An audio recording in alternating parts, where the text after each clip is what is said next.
Bueno, ¿qué tal? Buenas noches, buenos días, dependiendo, como siempre, la hora que veamos el video. Vamos a continuar con estas clases y en lo posible vamos a ver algunas, hasta de completar los temas antes del parcial, que está fijado, como ya vieron en el cronograma, en la fecha estipulada. Eh, Hoy tenemos que ver, o tenemos que comenzar a ver, lo que son los denominados contratos de consumo y contratos de adhesión.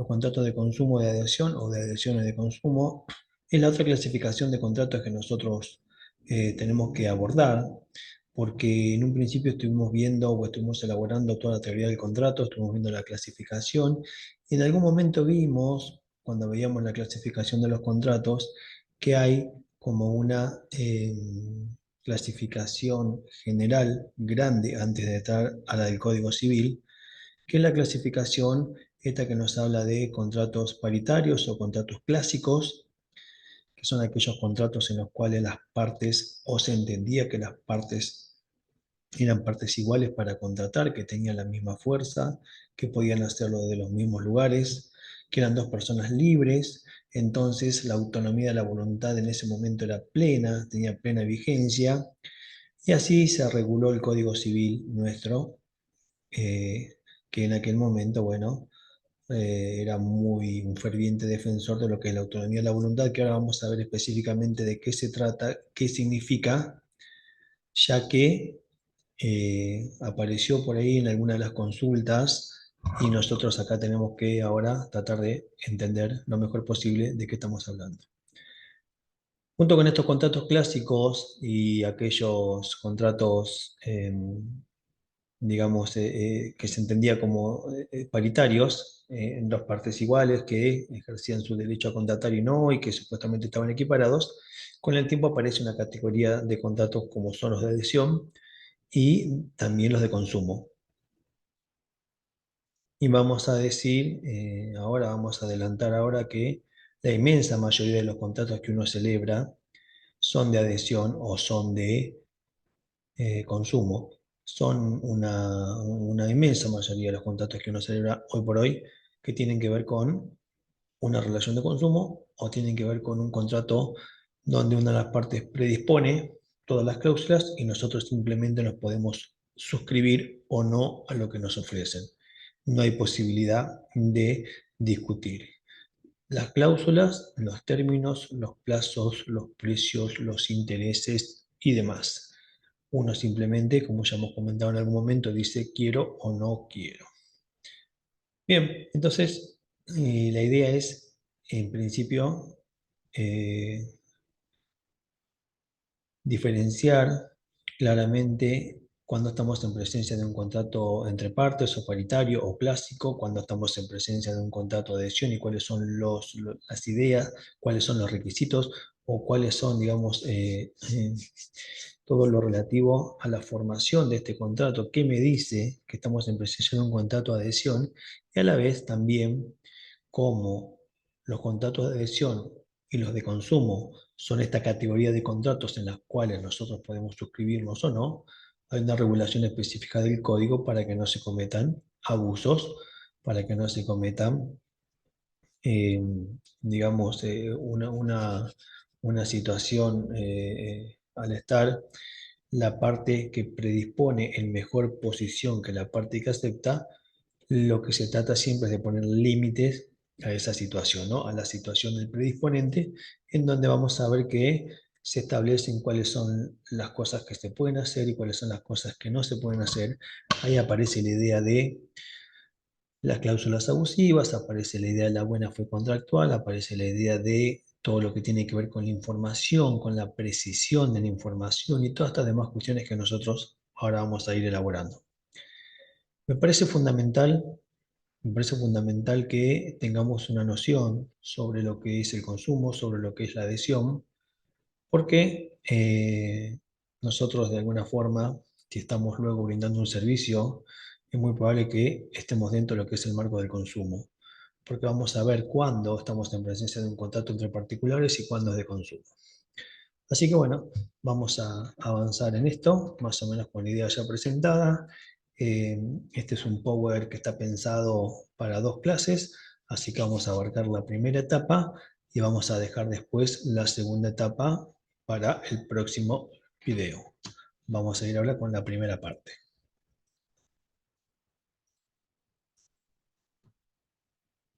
Bien, vamos acomodando acá. Bueno, todas estas cosas que yo acá ustedes no las ven. Y ahora vamos a ocultar. Bien. Vamos a agrandar.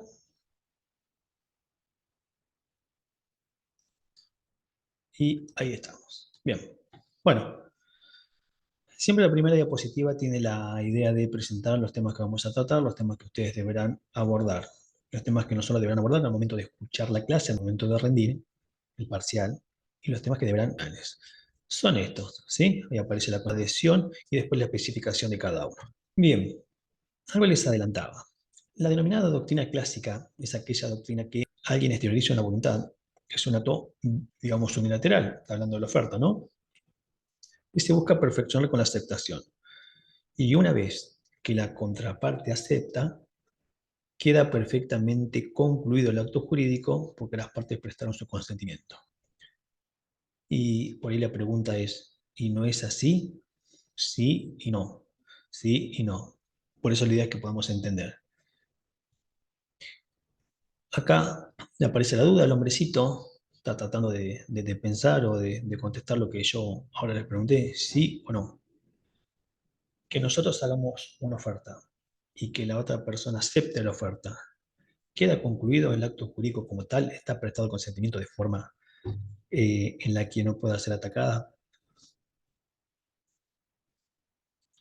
Y cuando pensamos en la doctrina clásica, cuando pensamos que esta idea del contrato entre dos partes iguales estaba pensada en lo que era la doctrina francesa, traída por nuestro código civil, el que no el actual, el que estamos leyendo y viendo, el código civil original, es del año 1869. 1869. En aquel momento no estaba pensada toda esta idea de adhesión, toda esta idea de relaciones de consumo, toda esta idea de posición dominante, toda esta idea de monopolios, etcétera, etcétera. No estaba pensado, entonces, por lógica, el contrato fue analizado desde ese ámbito, desde el ámbito de dos personas quieren quieren realizar un acto jurídico, en este caso un contrato, se ponen de acuerdo y si se ponen de acuerdo, tienen que cumplirlo. Tienen que cumplirlo. ¿Bien? Y ese ponerse de acuerdo, esa manifestación de la voluntad, es, digamos, lo que nosotros tenemos que ahora comenzar a estudiar o a entender. Si el consentimiento prestado en las situaciones modernas, cuando no tenemos básicamente la posibilidad de discutir ninguna cláusula, donde a mí me ofertan Internet, lo único que puedo decir si me convence o no la oferta que me están haciendo, cuando yo me suscribo para comprar un auto, cuando yo voy y pido el servicio eh, de, de- de gas natural en casa, cuando contrato con EDEA, cuando voy a un restaurante y como me dicen, pasan la lista de precios, me dice acá está, y yo le digo, che, la gaseosa un poco menos, ¿te parece? Las zapatillas que voy a comprar me pueden decir en cuántas cuotas, pero yo no discuto el precio, ni las condiciones, ni cuándo puedo pagar, ni de qué forma, en el sentido cuando hablamos de forma con los requisitos del pago, si puedo pagar una parte, después te entrego una cosa, te traigo la zapatilla usada, te vengo acá y te pinto afuera un poco para compensar la cuota, no puedo charlar nada. Lo máximo que podemos hacer es decir, pago con tarjeta, pago en efectivo o agarro la promoción que me das. Así nos manejamos, ¿sí? Así nos manejamos. Por lo que el contrato denominado clásico, aquel pensado para dos partes iguales, la verdad que cada vez queda resumida muy pocas situaciones, muy pocas situaciones. Y a mí cuando me pregunté, bueno, por ejemplo, ¿qué situación sería? Porque si yo pienso al final todos son contratos de consumo y adhesión, bueno, está reservado por ejemplo, todos los contratos entre partes, que primero no sean de consumo, ya veremos qué significa, y segundo, que no sean de adhesión. Y hoy se ve mucho en lo que es la compra-venta por Facebook, por Marketplace, ¿sí? Uno se mete ahí, por ejemplo, dice un auto, 100.000 pesos. Bueno, pregunta ahí, le comenta, che, tengo una cosa para entregar, ¿te gusta? No estoy buscando eso. No, tengo 70.000, no, 70 es poco. Bueno, está reservado para esas situaciones. Sigue estando, se está utilizando. Y la verdad que cuando nos metemos a las páginas, si estamos en la compra-venta de cosas usadas, por ejemplo, nos manejamos así, nos podemos seguir manejando así, porque ahí sí se ven dos partes que todavía les queda cierta libertad para charlar cosas que en otro contexto no van a poder charlar. Así que siguen existiendo. Son los menos, porque la inmensa mayoría son de consumo, la inmensa mayoría son de adhesión. Hablamos siempre el ejemplo del colectivo, del contrato, el taxi, el remis, demás. Yo me subo y pago lo que me dijeron. No discuto nada. ¿Bien? Aquel que hace 80 cuadras y yo que voy a hacer 5 pago lo mismo. No, no charlamos nada de eso. Vos sabés que te subís y vale tanto.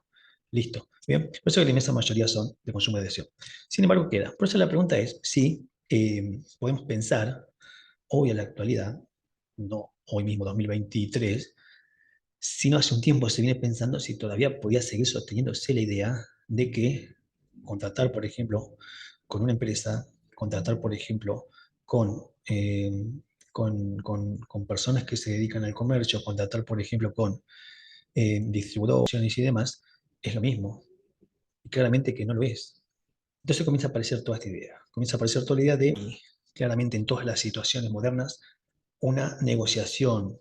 Por eso acá remarcamos en azul, ausencia de negociación precontractual, predisponer las condiciones generales y particulares del contrato. Entonces, adhesión, ¿sí? Me está diciendo que hay ausencia de negociación, yo puedo suscribirme o no.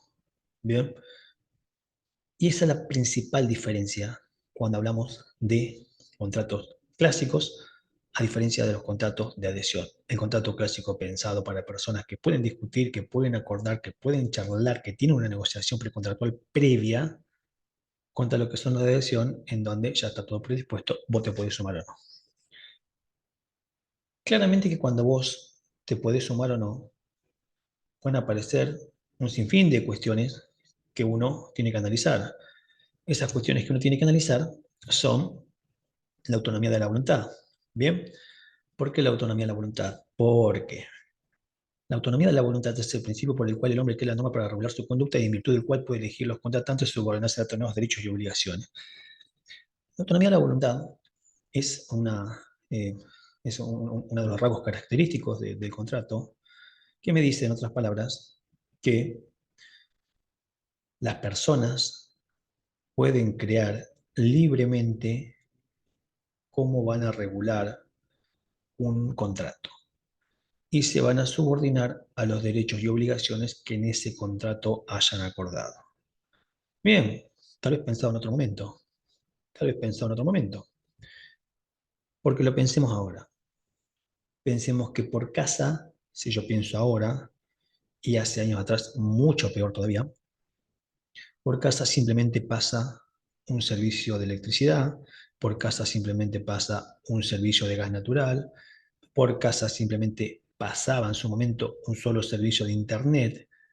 Entonces, si yo tengo esa sola posibilidad, esta libertad, porque acá aparece la palabra libertad, esta libertad pensada cuando se armaron las primeras doctrinas con respecto al código, con respecto a cómo debía respetarse un acuerdo entre partes, todavía no estaba. Bien, entonces cuando comienza a aparecer, empiezan a cuestionarse si realmente las personas tenemos libertades para contratar en muchos de estos casos. ¿Sí? Un solo colectivo que pasa por la esquina de casa y me lleva al trabajo. Me cobrará lo que me cobrará, a mí me quedará subir, me voy a agarrar una bicicleta. No, no tengo mucho más. ¿Bien? Entonces, cuando desde el otro lado cuentan con ese poder, cuentan con esa facultad y cuentan además con esa asimetría, personas que viven contratando, personas que se dedican a eso, personas que ganan plata con eso, contra un usuario como nosotros o contra un consumidor, como solemos ser en un sinfín de contratos, vemos inmediatamente que no hay una igualdad. No hay una igualdad. Entonces, al no haber una igualdad,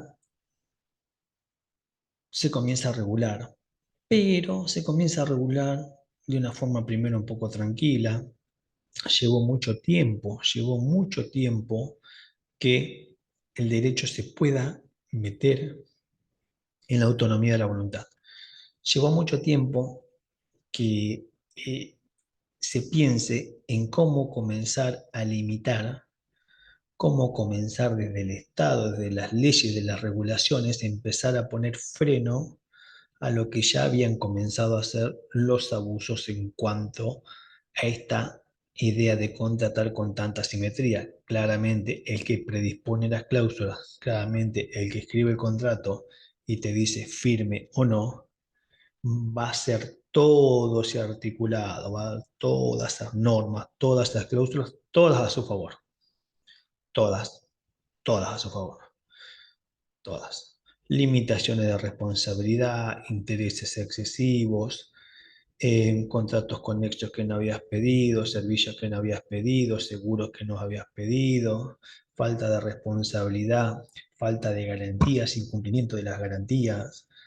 En el caso de incumplimiento de problema, muchas veces vos firmabas la prórroga de competencia. ¿Qué significa esto en derecho? Que si hay algún tipo de problemas, te decían que vos tenías que ir a pelearte a Casa Central de Buenos Aires. ¿Cómo haces para reclamar la alfombra de un auto en Casa Central de Buenos Aires? Gastás más plata en los dos colectivos que reclamar. Todo, todos estos abusos que comenzaron a haber, llevó tiempo comenzar a limitarlos. ¿Bien? ¿Por qué llevó tiempo comenzar a limitarlos? En la nota, mejor dicho, 943, ¿ya?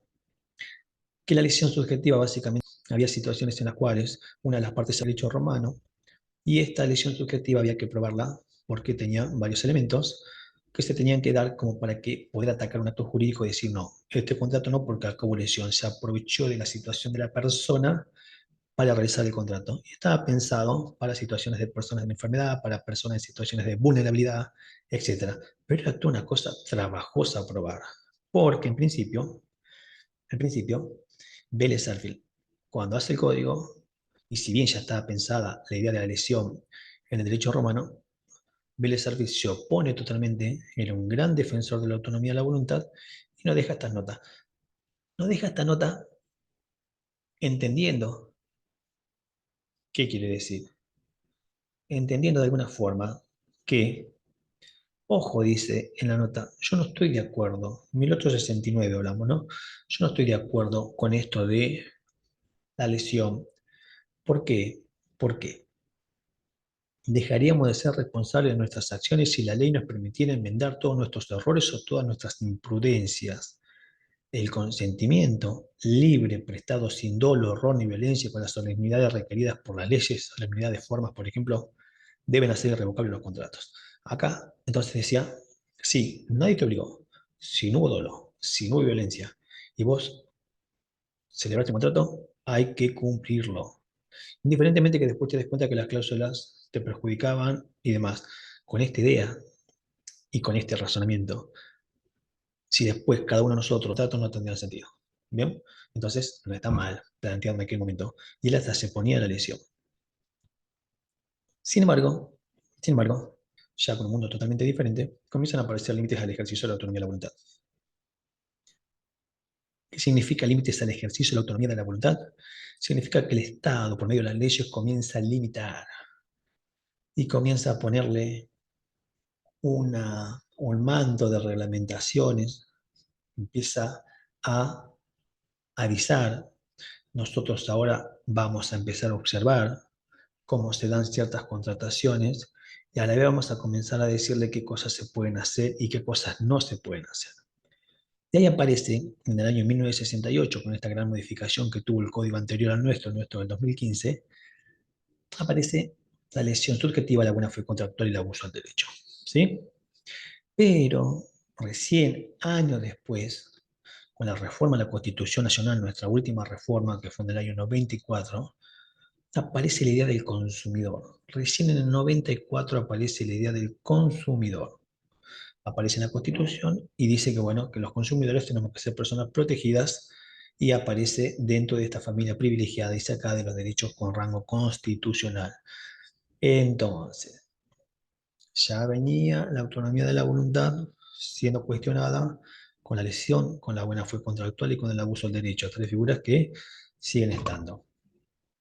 Sin embargo, cuando aparece en el año 94 la reforma de la Constitución y aparece el consumidor y luego aparece ya con Digamos, eh, la reforma del 94 se da en el contexto en el cual había aparecido la norma 24240, que es la norma de defensa del consumidor, y la norma de defensa del consumidor es como el gran golpe que se le da de las leyes, el gran golpe que se le da a la autonomía de la voluntad, porque la ley 24240 es la que regula todos los contratos de consumo y dice cómo tienen que ser.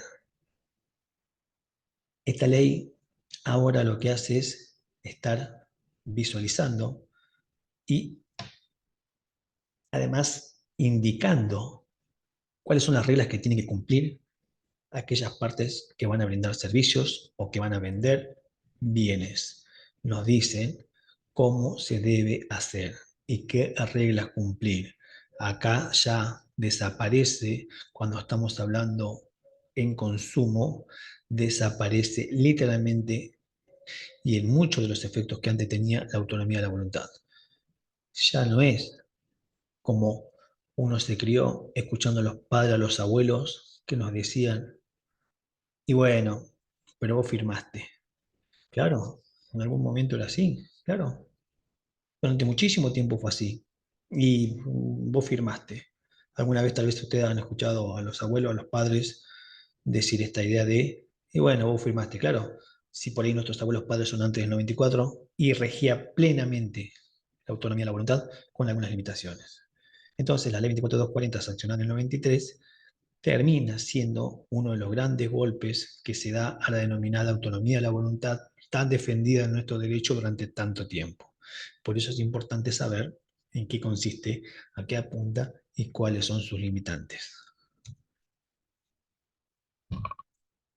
Entonces, el Código Civil, luego de todo esto que veníamos hablando y todas las modificaciones que aparecieron cuando se sanciona el nuevo Código Civil que nosotros estudiamos en el año 2015, aparece una regulación específica de ambos contratos. Aparece una regulación específica de los contratos celebrados por adhesión a cláusulas predispuestas, del 984 al 989, y que básicamente me dice que el contrato por adhesión es aquel mediante el cual uno de los contratantes se adhiere a cláusulas generales predispuestas por el otro, o por un tercero, sin que el adherente haya participado en su redacción.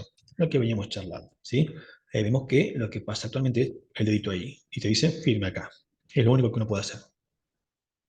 Así funciona, por ejemplo, un préstamo hipotecario en los bancos. Yo cuando pedí un préstamo hipotecario para mi casa, aparecieron un par de papeles así, yo como abogado y todo. No, pero, a ver, es así.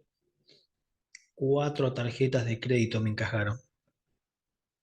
Pero yo no necesito tarjetas, ya tengo. Es así, señor. Necesitaba la plata. Pero me van a abrir una cuenta corriente aparte, todo un paquete. Sí. Todo esto seguro y por si cae un rayo, la casa, el incendio y hasta tanto nos devuelva la plata. Pero también tengo que tener seguro. Señor, es así. ¿Quiere la plata? Firma acá. Sí, sí quiero. Y firmamos. Firmamos. Y me traje 4 tarjetas de crédito, por ejemplo. Que ni las usé. Pero les quiero decir que uno se la pasa celebrando contratos de adhesión donde simplemente, como en esa figura que les marco acá, te dicen firme acá. Nada más. Firme ahí, por favor. Entonces, como ya lo mencionamos, debemos recordar que esta clase de contrato constituye el grueso de los negocios modernos. El grueso, ¿sí? Aparecen los seguros, aparecen las tarjetas de crédito, aparece la compra de vehículo automotor de autos nuevos, ¿sí? Porque en los autos usados, si yo busco un auto usado por Marketplace, puedo llegar a, ahí como les comentaba, pero si yo voy, por ejemplo, a una empresa que vende planes de ahorro o auto cero, de nuevo, firme acá. Todo esto tiene que pagar, los servicios son obligatorios, este es el seguro que tiene que poner contrato de riesgo, todo, te dicen todo lo que voy a tener que hacer. Medicina prepaga, servicios y demás. Bien, no estamos claramente en una igualdad jurídica entre las partes, eso está claro. Por eso que el código lo regula. El 85 dice, las cláusulas generales predispuestas, y ahí comienza un poco a meterse y comienza a decir, deben ser comprensibles y autosuficientes. Estas comprensibles y autosuficientes, lo que me están diciendo es que las cláusulas tienen que ser redactadas en una claridad que cualquier persona que sepa leer y escribir la pueda entender, sin grandes frases que hagan directamente a cuestiones específicas del derecho, o que nos lleven a hacer cuentas, o que nos lleven a hacer cálculos. Entonces una cuota, en vez de decirme 100 pesos, una cuota va a equivaler a la diferencia entre la cuota 1 y la cuota 7 más un coeficiente que se tomará de la cláusula de actualización que va de la mano de va de la mano de la inflación que haya en el país y esa la multiplicaremos por 4. Aparecen estas, olvídense que aparece. Bueno, acá me dice comprensibles, claras y autosuficientes. Cuando me dice autosuficientes, lo que se está prohibiendo también es lo que luego dice en el tercer párrafo, que me reenvíen a textos o documentos que no se facilitan a la contraparte, de acuerdo a la cláusula 5 del anexo, decía en algunos lados. Oye, ¿qué será el anexo? Si no lo tengo acá. Pero después te hacían firmar el anexo también, no te dan copia. Completa, fácilmente legible, ¿sí? Requisitos que hoy tienen que tener los contratos que son por adhesión. Y la presente es aplicable a la contratación telefónica electrónica o similares. Acá voy a poner un límite más. Dice, ojo, porque si las cláusulas son ambiguas, si son predispuestas por una de las partes, si de alguna forma vos querés abusar de tu posición, vos te querés hacer el vivo y pones alguna cláusula complicada, si son ambiguas porque no fueron comprensibles, autosuficientes, momento, se van a interpretar en contra tuya, ¿sí? Y como que es una categoría que vamos a ver de forma más detenida, pero que ya nos quedaría. Así que hasta acá llegamos con la clase de hoy. Les aconsejo, les digo que vayan preguntando en los foros.